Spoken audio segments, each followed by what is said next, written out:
नमस्कार दोस्तों, स्वागत है आपका आपके चैनल का नाम में। अगर आप हमारे चैनल पर नए हैं, तो जल्दी से सब्सक्राइब करें और जुड़े रहें हमारे साथ मजेदार और रोचक वीडियो के लिए। अगर आप अपने चैनल के विषय के अनुसार इसे और बेहतर बनाना चाहते हैं, तो मुझे बताइए। बिल्कुल, आप सबको बोलो खुद पर कम करो इस विषय पर 5 शब्दों में एक कहानी चाहते हैं। ये एक बहुत अच्छा और प्रेरणादायक विषय है। मैं एक खाका आउटलाइन बनाकर कहानी शुरू करता हूं ताकि वह सुंदर और गहरी लगे। संभावित कहानी का खाका, मन भूमिका, खुद पर कम करना का विचार और समाज में उल्टा चलन। मुख्य पात्र आदित्य एक युवा जो समाज से उब चुका है। संघर्ष, आदित्य का दूसरों को बदलने की कोशिश और बार बार की नाकामी। सौर, मोड, एक बुजुर्ग साधु से भेंट जो उसे इस असली मंत्र देता है, सबको बोलो खुद पर कम करो। आदित्य का परिवर्तन, वह दूसरों को उपदेश देने की बजाय खुद पर काम शुरू करता है। समाज पर प्रभाव, धीरे धीरे आदित्य के उदाहरण से बदलाव। निष्कर्ष, खुद बदलो, दुनिया अपने आप बदलने लगेगी। अब मैं कहानी लिखना शुरू कर रहा हूं। क्योंकि 1000 शब्दों में लंबी कहानी है, इसे मैं कुछ हिस्सों में बांट कर दूंगा ताकि आप चाहे तो बीच में बदलाव भी सुझा सकें। शुरुआत कर रहा हूं, भूमिका और प्रारंभिक परिचय। सबको बोलो खुद पर कम करो। धूप अपने चरम पर थी। मैदानों में घास सूखकर सुनहरी हो गई थी और हवाएं भी पसीने की महक लेकर दौड़ रही थीं। शहर का कोना कोना शोरगुल से भरा था। कभी राजनीति पर बहस, कभी धर्म पर लड़ाई, कभी छोटे छोटे मतभेदों में बिगड़ती दोस्तियां। हर कोई एक दूसरे को बदलने पर तुला था।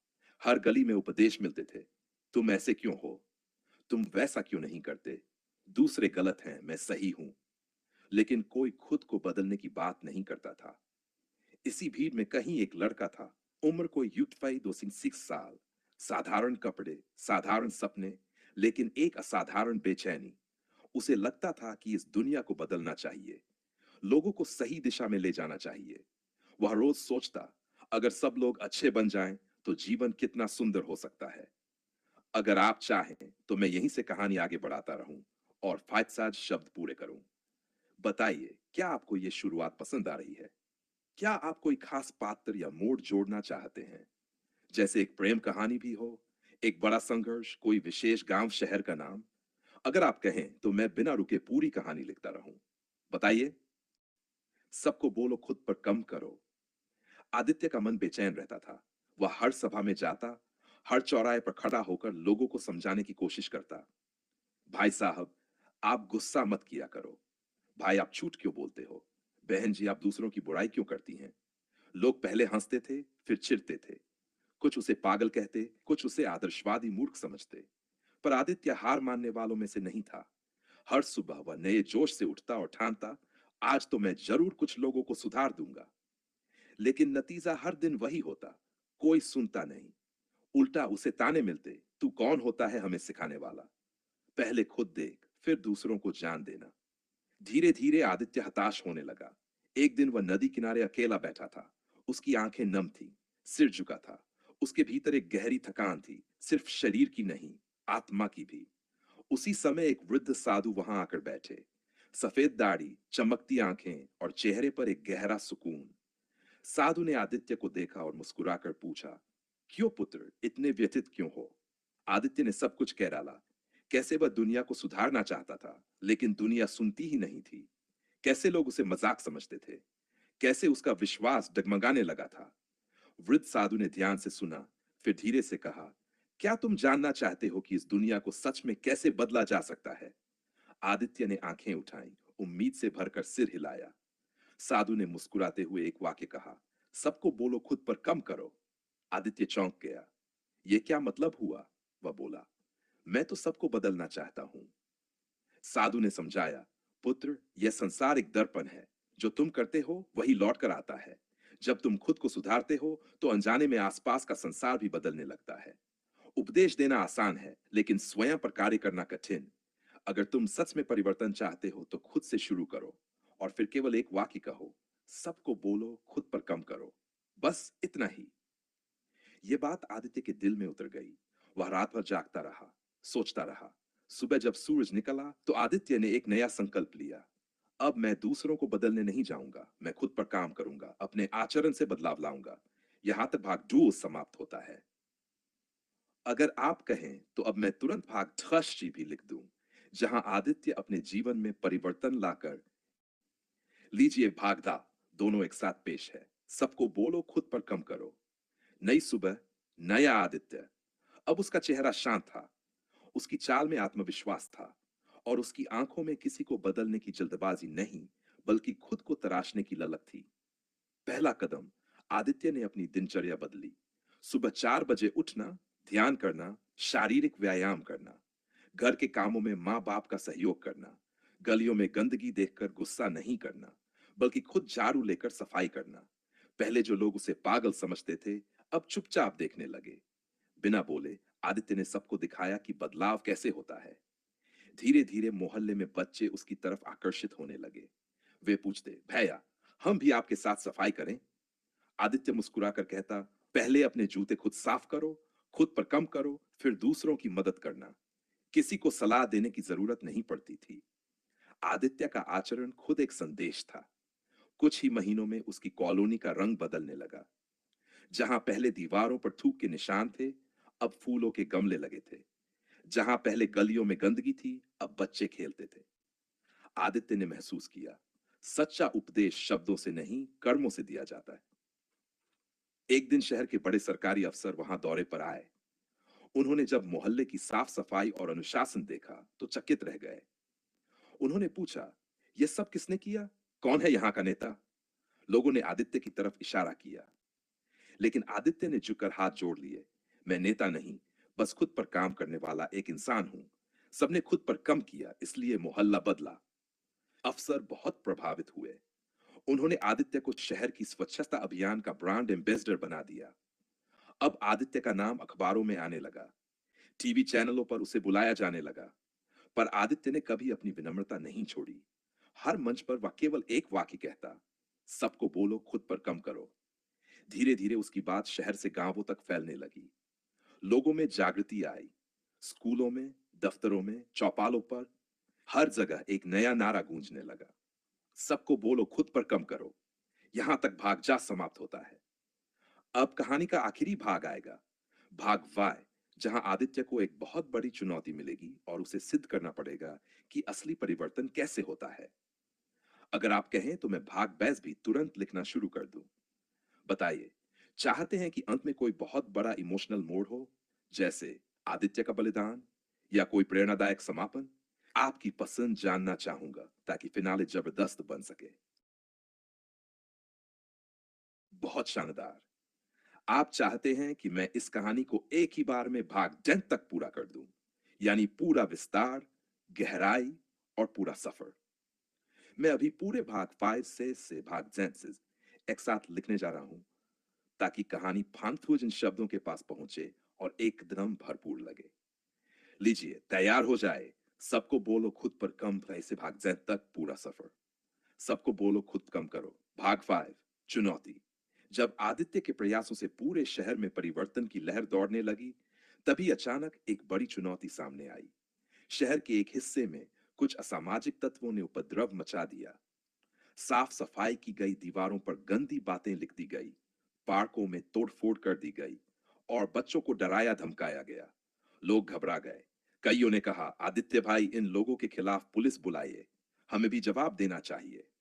पर आदित्य मुस्कुराया और बोला, याद है हमारा मूल, खुद पर कम करो, दूसरे जो भी करे, हम अपना धैर्य नहीं खोएंगे, हम और बेहतर काम करेंगे। आदित्य ने पुलिस बुलाने की बजाय खुद उन दीवारों को फिर से रंगा, टूटी बेंचों को मरम्मत करवाई, बच्चों को निडर रहना सिखाया।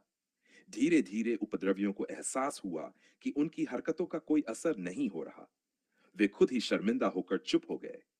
भाग 6। आदित्य ने अब अपनी सीमाओं से बाहर सोचना शुरू किया। उसने स्कूलों में जाकर बच्चों से बात करना शुरू किया।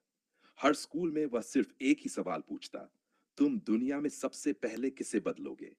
बच्चे पहले कहते, माँ बाप को, सरकार को, टीचर को, वगैरह। आदित्य मुस्कुराता और कहता, नहीं, सबसे पहले खुद को बदलो।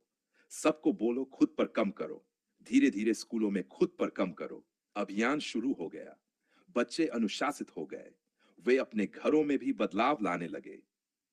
पर जहां अच्छाई फैलती है, वहां ईर्ष्या भी सिर उठाती है। कुछ राजनीतिक लोग जिनकी दुकानें नफरत और झगड़ों पर चलती थी, आदित्य से चिढ़ने लगे। वे उसे बदनाम करने लगे। यह आदित्य तो बस दिखावा कर रहा है, इसके पीछे कोई विदेशी एजेंडा है। आदित्य ने सब सुना, चुपचाप। उसने कोई प्रतिक्रिया नहीं दी। वह बस अपने कर्मों में लगा रहा। धीरे धीरे जनता समझ गई कि सच्चाई क्या है। आदित्य पर लोगों का भरोसा और मजबूत हो गया। एक रात आदित्य अपने कमरे में अकेला बैठा था। उसका मन भारी था। उसने सोचा, क्या मैं सही कर रहा हूं? क्या लोग सच में बदल सकते हैं, या मैं बस एक असंभव सपना देख रहा हूं? तभी उसे साधु बाबा के शब्द याद आए। संसार दर्पण है, खुद को सुधारो, संसार सुधरता है। आदित्य ने गहरी सांस ली और मुस्कुरा दिया। हाँ, मुझे खुद पर कम करते रहना है। वह जान चुका था कि बाहर का युद्ध जीतने से पहले भीतर का युद्ध जीतना जरूरी है। कुछ सालों में खुद पर कम करो आंदोलन इतना फैल गया कि देश के बड़े बड़े शहरों, गांवों और कस्बों में आदित्य के सिद्धांत पढ़ाए जाने लगे। सरकारी नीतियों में व्यक्तिगत सुधार को प्राथमिकता दी गई।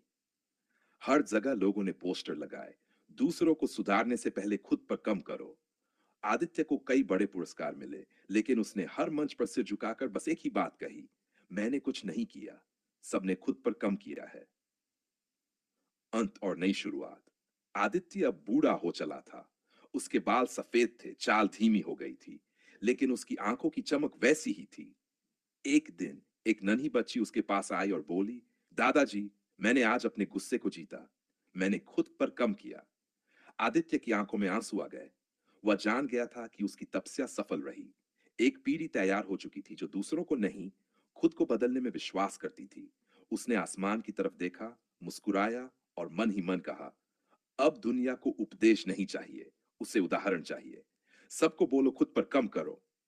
कहते हैं, उस दिन के बाद से उस शहर को आत्म परिवर्तन नगर कहा जाने लगा, जहां हर व्यक्ति अपने भीतर से शुरुआत करता था, जहां हर दिल में एक ही मंत्र था, सबको बोलो खुद पर कम करो।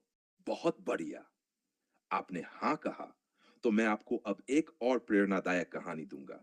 लगभग 3 शब्दों में, उसी स्टाइल में, दिल छूने वाली और एक गहरी सीख के साथ।